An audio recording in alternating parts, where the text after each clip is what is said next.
ओम नमः शिवाय। मैं हूं ज्योतिष पंडित दीपक दुबे और उपस्थित हूं आपके साथ सितंबर महीने का राशिफल लेकर। कैसा रहेगा यह महीना, करेंगे इसके ऊपर चर्चा। नए दर्शकों को बता दूं कि जो मेरा राशिफल होता है वह लग्न राशि पर आधारित होता है। इसके लिए चंद्र राशि, नामाक्षर, सूर्य राशि इत्यादि को आधार ना माने, बल्कि अपने लग्न राशि को आधार माने। दूसरा, यह बेहद सामान्य आधार पर होता है। आपको चाहिए कि कोई विशेष परिस्थिति हो तो आप अपनी कुंडली का विश्लेषण कराएं, उसके बाद किसी निष्कर्ष पर पहुंचें। जो लोग मुझसे परामर्श लेना चाहते हैं वो मेरी वेबसाइट astrotips.in के माध्यम से परामर्श ले सकते हैं। इस महीने में देखा जाए कि क्या है खास, उससे पहले मैं आप लोगों को बहुत बधाई देना चाहता हूं, अपने सभी दर्शकों को। और कारण यह है कि मेरा एक वीडियो पितृदोष पर मैंने दिया था कि पितृदोष क्या है, कैसे जाने, क्या है इसका उपचार, होता है या नहीं होता है। वह वीडियो आप लोगों ने सबसे अधिक अब तक मेरे चैनल पे जो है पसंद किया है और वह 1 मिलियन जो है व्यूज़ उस पर क्रॉस कर चुका है। उस वीडियो का लिंक मैं इस वीडियो के साथ एंड में दूंगा। और चूँकि पितृपक्ष आ भी रहा है और पितृ दोष के ऊपर ही वह वीडियो है, तो उसको अगर जो लोग नहीं देखे हैं नए दर्शक वो देखें। और लेकिन आप सभी के प्रति मेरा जो है वो आभार बनता है, आप सभी के प्रति धन्यवाद बनता है कि आप लोगों ने उसे इतना पसंद किया और इतना सराहा। सितंबर महीने में अगर मैं विशेष देखूं क्या क्या पड़ रहा है, तो जया एकादशियां जो है 3 सितंबर को पड़ रही है जया एकादशी, और पद्मा एकादशी 17 सितंबर को पड़ रही है। भगवान विष्णु की आराधना के लिए सबसे अच्छा सर्वोत्तम। श्राद्ध की अमावस्या, हर महीने में अमावस्या जो पड़ती है तो उस दिन हम लोग अपने पितरों के लिए, स्वास्थ्य के लिए और लक्ष्मी के लिए, अनुष्ठान के लिए अच्छा दिन होता है। तो पितृदोष निवारण की उस दिन पूजा अनुष्ठान आप कर सकते हैं, लक्ष्मी प्राप्ति के लिए पूजा अनुष्ठान कर सकते हैं, और उस दिन स्वास्थ्य से संबंधित कोई समस्या है तो उसके लिए भी बहुत अच्छा दिन अमावस्या माना जाता है, तिथि मानी जाती है। श्राद्ध की अमावस्या है 6 सितंबर को, और जो लोग केवल सुबह उठकर स्नान और दान इत्यादि करना चाहते हैं वो 7 सितंबर को करें। राधा अष्टमी, दुर्गाष्टमी और महालक्ष्मी का जो व्रत इस महीने है, जो बहुत महत्वपूर्ण दिन पड़ रहा है, तिथि पड़ रही, वो है 14 सितंबर को। और पितृपक्ष प्रारंभ हो रहा है। पितरों के लिए जो 15 दिन हम पूरे वर्ष में हमारे धर्म के अनुसार पितरों के को समर्पित होता है, जिसमें हम सामान्य श्राद्ध, तिथि श्राद्ध, नारायण बलि, त्रिपिंडी श्राद्ध इत्यादि करा सकते हैं। और हमारी साइट से उसकी बुकिंग भी अब प्रारंभ हो गई है, तो आप लोग जो है वो उसको करा सकते हैं। वह प्रारंभ हो रही है 21 सितंबर से, 21 तारीख से, और 6 अक्टूबर तक जो है वह यह चलेगी। तो कुल मिलाकर के अगर देखा जाए तो इस महीने के ये विशेष जो है वो ये तारीखें हैं जिनको जो लोग इसका प्रयोग करना चाहते हैं पूजा, अनुष्ठान, दान इत्यादि के लिए, वो इन तारीखों का प्रयोग कर सकते हैं। अब बात करेंगे एक एक करके आपकी राशियों की, क्या कह रहे हैं सितारे।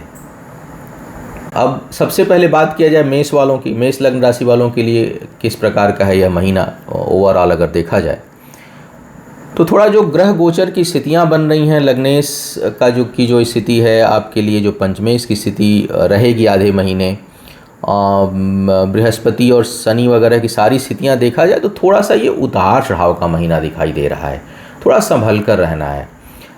करियर के क्षेत्र में अगर देखूं तो परिश्रम बहुत अधिक होगा, उसके अनुसार परिणाम, अपेक्षित परिणाम मिलेगा। ऐसा नहीं कि बिल्कुल ज़ीरो जाएगा महीना, लेकिन परिणाम मिलेगा, लेकिन उतना अपेक्षित परिणाम आपको नहीं मिलेगा जितनी आप उम्मीद किए होंगे। परिश्रम थोड़ा अधिक करना पड़ेगा। माने आप सोचें कि आसानी से कोई काम हो जाए तो नहीं होना है। उपलब्धियां हासिल आसानी से नहीं होंगी, बल्कि कुछ रुकावटें आपके लिए आएंगी, कुछ न कुछ कठिनाइयां आएंगी। भाग्य के कारण कुछ वृद्धि संभावित है। महीने का जो अंतिम भाग होगा उसमें कुछ न कुछ आपको लाभ मिलेगा, लेकिन प्रारंभ का हिस्सा थोड़ा सा भाग्य पक्ष को लेकर के भी अभी कमज़ोर बनाए रखेगा और उलझने रहेंगी। कार्य क्षेत्र में थोड़ा सा आपको अपने से उच्च अधिकारियों से उलझने से बचना चाहिए। किसी प्रकार का तकरार ना हो, क्योंकि उसकी संभावना बन रही है, तो उससे आपको बचने की सलाह दी जाती है। यह महीना शिक्षा के क्षेत्र में प्रारंभ में तो अच्छा है। महीने का जो आधा हिस्सा है वह शिक्षा में विशेष सफलता आप हासिल कर सकते हैं, कोई नई उपलब्धि हो सकती है, निर्णय लेने के लिए सही समय है। लेकिन महीने का जो आधा हिस्सा है वह शिक्षार्थियों के लिए थोड़ा सा अनुकूल नहीं है, कुछ प्रतिकूलता लिए होगा। परिश्रम अधिक करना पड़ेगा, जैसे मैंने कहा किसी भी क्षेत्र में करियर को लेकर के, तब जाके आपको परिणाम मिलेगा। भ्रमित मत होइएगा, मन मस्तिष्क को स्थिर रखिएगा और उतावलेपन से आपको बचना है अगर करियर या शिक्षा इत्यादि के क्षेत्र में आगे बढ़ना चाह रहे हैं तो। नया कार्य व्यापार प्रारंभ करना चाह रहे हैं तो चूंकि पितृपक्ष का के समय में करते नहीं हैं, तो महीने का जो आधा हिस्सा होगा उसके बाद पितृपक्ष प्रारंभ हो जाएगा, तो बेहतर हो कि आप उसको इस महीने के आधे हिस्से में पहले 15 सितंबर से पहले कर लें। उस दृष्टिकोण से थोड़ा समय ठीक है, व्यापार इत्यादि प्रारंभ करने के लिए समय ठीक दिखाई दे रहा है। अनुकूलता जो है वो ग्रह गोचर के हिसाब से बनी हुई है आपके लिए। स्थान परिवर्तन से लाभ का योग आपके लिए बना हुआ है। निवेश के लिए समय लगातार ठीक नहीं चल रहा और ये महीना विशेष करके नकारात्मक है, तो किसी प्रकार के इन्वेस्टमेंट से बचें, बहुत योगकारी नहीं है। कर्ज इत्यादि अगर लेना चाहते हैं तो वो आसानी से मिल जाएगा, आप ले सकते हैं, लेकिन चुकाने में जो है वो थोड़ा सा, क्योंकि जो ग्रह का जो स्वामी है वो देख रहा हूँ कि वहीं बैठा हुआ है छठे भाव का स्वामी, तो उसमें आपको थोड़ा सा दिक्कत होगी। आसानी से प्राप्त होगा, चुकाना कठिन होगा, तो उससे बचने की सलाह है। प्रेम संबंधों इत्यादि के लिए यह समय बेहतर रहेगा। विवाह इत्यादि जो लोग करना चाहते हैं उनके लिए थोड़ा अनुकूल समय इस समय रहेगा।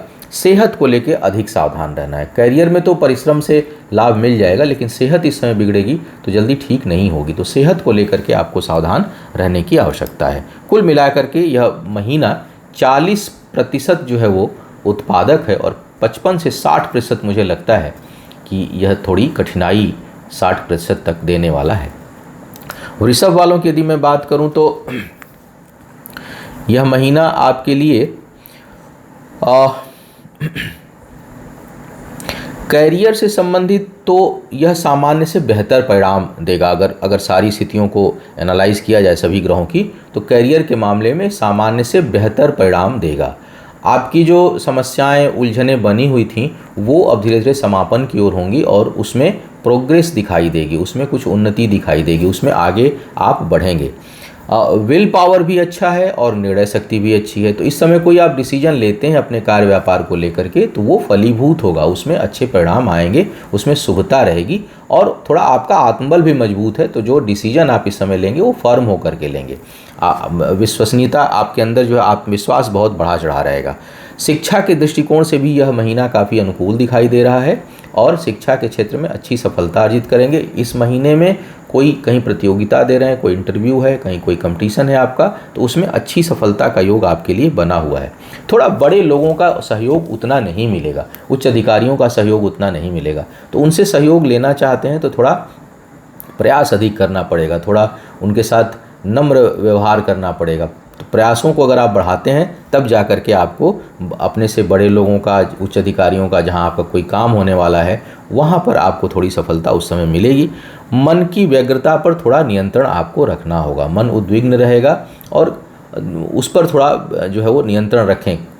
हालांकि पंचम भाव बहुत मजबूत है, लेकिन लग्न जो है वो थोड़ा सा ठीक नहीं है। लग्नेश की स्थिति भी पूरे महीने में लगभग बहुत लंबे समय तक ठीक नहीं रहेगी। तो कुल मिलाकर अगर देखा जाए तो थोड़ा सा व्यग्रता पर अगर आप नियंत्रण रख पाए तो आप बहुत सी चीज़ों को नियंत्रित कर पाएंगे। हालांकि डिसीजन पावर अच्छा है, लेकिन व्यग्रता से आप चीज़ों को, हड़बड़ी में चीज़ों को बिगाड़ सकते हैं। तो थोड़ा सा हड़बड़ी से, घबराहट से, बेचैनी से बचना है। मन को स्थिर रखिएगा, शांत रखिएगा और फिर कोई आप प्रयास करिएगा। विवाह इत्यादि प्रेम संबंधों के लिए समय अनुकूल है और झटके से कोई रिश्ता फाइनल हो सकता है। जैसे कहते हैं ना, प्रथम दृष्टया, कहते हैं फर्स्ट साइट लव, तो उस तरह का आकर्षण बहुत से लोगों के अंदर हो सकता है, बहुत से लोगों के लिए हो सकता है और वह लंबे रिश्ते में परिवर्तित भी हो सकता है। संतान इत्यादि की प्राप्ति के लिए जो लोग इच्छुक हैं उनके लिए भी यह समय अनुकूल लेता हुआ दिखाई दे रहा है। अब बात करते हैं मिथुन वालों की। मिथुन वालों के लिए देखा जाए तो यह समय भाग्य के लिए तो अनुकूल नहीं है। कार्यक्षेत्र पर भी कुछ वाद विवाद संभव है, तो कार्यक्षेत्र पर भाई थोड़ा सा अपने बच कर रहें। कई लोगों के लिए जो है वो वाद विवाद मुसीबत पैदा कर देगा। कई लोगों के लिए स्थान परिवर्तन का योग बना सकता है, या वहाँ पर डिस्टरबेंस इतना होगा कि आप स्वतः छोड़ दें या हटा दिए जाएं। इस प्रकार का योग बन रहा है। तो इसका जो सारांश यह है वह यह है कि हमने अपने कार्यस्थल पर सतर्क रहना है। दूसरा, भाग्य का भी उतना साथ नहीं है, तो प्रयोग अधिक मत करिए। कई बार मैं देखता हूँ कि कई लोग बहुत प्रयोग करते हैं। आती है कंसल्टेंसी में, देखता हूँ 10 साल 15 साल लोग कहीं काम कर रहे हैं, फिर अचानक जब ग्रह गोचर जब खराब होता है तो क्या होता है, मन में नए विचार आते हैं, जब इतना दिन हो गया चलो अब ये कर लेते हैं अचानक। और ग्रह आना चाहिए, कई बार हम परिवर्तन हमारे लिए अच्छा होता है, करना चाहिए, लेकिन हमेशा ध्यान रखिए कि अगर हमको कार्य क्षेत्र में कोई परिवर्तन करना है या किसी भी जीवन के क्षेत्र में, भाग्येश खरा उस समय ठीक उसका होना जरूरी है। अगर भाग्येश ठीक नहीं है और विशेष करके कर्म के क्षेत्र में जा रहे हैं और उस समय दशमेश भी ठीक नहीं है, तो बचिए उस तरह के निर्णय से, अन्यथा परेशान हो जाएंगे। और वो इसीलिए होता है क्योंकि भाग्य खराब है, पता चले किसी बड़ी उलझन में उलझ गए। तो कोई बड़ा प्रयोग मत करिए अपने कार्य व्यापार में, बल्कि जो चल रहा है, जो चीज़ें वर्तमान में आप चला रहे हैं, उसको ठीक से करने का प्रयास करिए और उसी को सुव्यवस्थित करिए। तो ये तो है कि भाई जो कार्य क्षेत्र है, कार्य व्यापार का क्षेत्र है, वो संवेदनशील है। अब बात करते हैं दूसरा, शिक्षा। शिक्षा के दृष्टिकोण से ठीक है, समय अच्छा है। जो शिक्षार्थी हैं उनको अच्छी सफलता का योग है और कुछ बेहतर उपलब्धि हासिल कर सकेंगे अपने जहाँ जैसा आप चाहते हैं। कई बार हमको जैसा इंस्टीट्यूशन चाहिए, हमको जैसी संस्था चाहिए, जिस प्रकार का इंटरव्यू चाहिए होना चाहिए, उस प्रकार की सफलता आपको हासिल होगी और उस तरह की उपलब्धियाँ हासिल होगी। तो शिक्षा के दृष्टिकोण से समय ठीक है। थोड़ा मन विलासिता की ओर भटकेगा, लग्जरीज़ की ओर भटकेगा, गैजेट्स की ओर ज़्यादा आकर्षित होंगे, तो उस पर थोड़ा नियंत्रण रखिए। चाहिए उत्साह है मन में, नई नई चीज़ों का प्रयोग होना चाहिए, लेकिन थोड़ा सा उसको इतना ना हो कि वो आपकी पढ़ाई लिखाई या करियर को डिस्टर्ब करे। लेकिन कुल मिलाकर अगर मैं देखूं तो एजुकेशन के लिए समय ठीक है। घर में कोई मांगलिक कार्य के लिए समय ठीक है। ज़मीन जायदाद एसेट वगैरह खरीदना चाहते हैं उसके लिए समय काफ़ी अनुकूल है।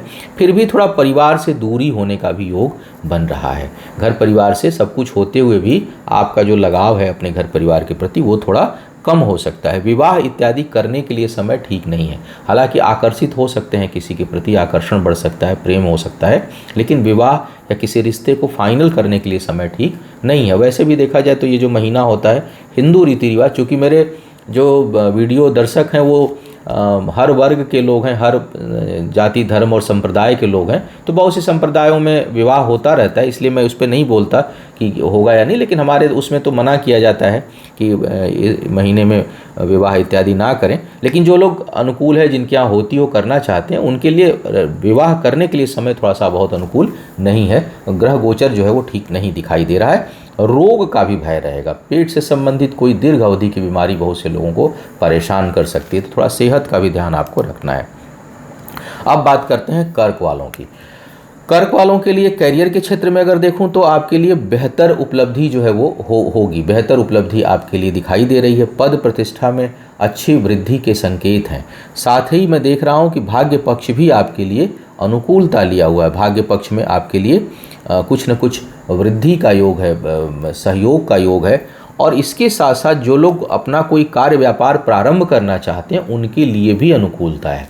तो कुल मिलाकर के करियर के मामले में प्रमोशन का योग है, और वो भी पुरुषार्थ, पराक्रम और अपने बुद्धि के बल पर आप उन्नति को हासिल करेंगे। तो कहीं अगर उन्नति मिलने में दिक्कत महसूस हो रही हो तो आप थोड़ा सा प्रयास करिए, क्योंकि इस समय आपके पास बौद्धिक क्षमता अच्छी रहेगी, आत्मविश्वास अच्छा रहेगा, आत्मबल अच्छा रहेगा, आप हासिल कर सकते हैं चीज़ों को।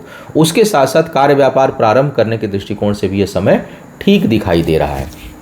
जो लोग विवाह इत्यादि को फिक्स करना चाह रहे हैं, तय करना चाह रहे हैं, उसके लिए समय ठीक है। शिक्षा के क्षेत्र में थोड़ा भटकाव रहेगा, महत्वाकांक्षाएं अधिक रहेंगी, एक से अधिक चीज़ों को सोचेंगे। और कभी कभी इसमें मुझे लग रहा है कि ऐसी स्थिति भी आएगी जब आप वास्तविकता से परे सोचेंगे। कई बार हमारे आधे दुख तो इसीलिए होते हैं कि हम वास्तविकता को नहीं पहचानते और हम उससे परे होकर के सोचते हैं, तो व्यग्रता शुरू हो जाती है। दूसरी बात ये होती है कि काल्पनिक भय या काल्पनिक खुशी का अनुभव इस समय आपको होगा। या तो बिना वजह, मतलब कोई चीज़ 2 महीने बाद होनी है, उसको सोच करके आज ही खूब खुश होने लगेंगे। कोई चीज़ 2 महीने बाद नहीं भी होने की संभावना है, उसको सोच के आज ही दुखी होने लगेंगे। तो इससे बचिए। इमेजिनरी फियर, इमेजिनरी हैप्पीनेस से आपको थोड़ा सावधान रहना है, बचना है अनावश्यक। और धरातल पर सोचिए। शिक्षा प्रतियोगिता को लेकर के धरातल पर सोचिए। कई बच्चे प्लान बना लेते हैं, या कई लोग कि हम यहाँ जाएंगे वहाँ जाएंगे। प्लान बनाइए, लेकिन थोड़ी अपनी एनालिसिस भी तो है कि हमारी स्पीड क्या है, हमारी गति क्या है, हमारी वास्तविकता क्या है। तो वास्तविकता में जो लोग जीते हैं वो दुखी उतने नहीं होते। जो लोग पहचानते हैं, वास्तविकता में जान के प्रयास करना एक अलग बात है, लेकिन वास्तविकता जानते हुए प्रयास भी नहीं किया और प्रयास किए सफल नहीं हो तो बहुत दुखी हो गए, तो जो मिलना था वो भी छोड़ दिया, ये ठीक नहीं है। जीवन में संतुलन बहुत आवश्यक है। तो शिक्षा के मामले में थोड़ी बहुत भटकाव की स्थिति आपके लिए बन रही है। वाहन इत्यादि खरीदने के लिए काफ़ी अच्छा योग है। जो लोग खरीदना चाहते हैं वो खरीद सकते हैं। विवाह इत्यादि के लिए काफ़ी अच्छा योग है। जो लोग विवाह बंधन में बंधना चाहते हैं वो प्रयास करें, उनको सफलता मिलेगी। मित्रों का खूब सहयोग मिलेगा और आय भी अपेक्षाकृत आपके लिए बनी रहेगी। तो कुल मिलाकर के यह महीना आपके लिए काफ़ी अनुकूल दिखाई दे रहा है। था आपका राशिफल। उम्मीद है आपको मार्गदर्शन मिला होगा। आपका आने वाला समय शुभ हो, आयु आरोग्य और ऐश्वर्य की वृद्धि हो। इन्हीं शुभकामनाओं के साथ आपसे विदा लूंगा। पुनः मुलाकात होगी किसी नए विषय पर। तब तक के लिए मुझे आज्ञा दें। ओम नमः शिवाय।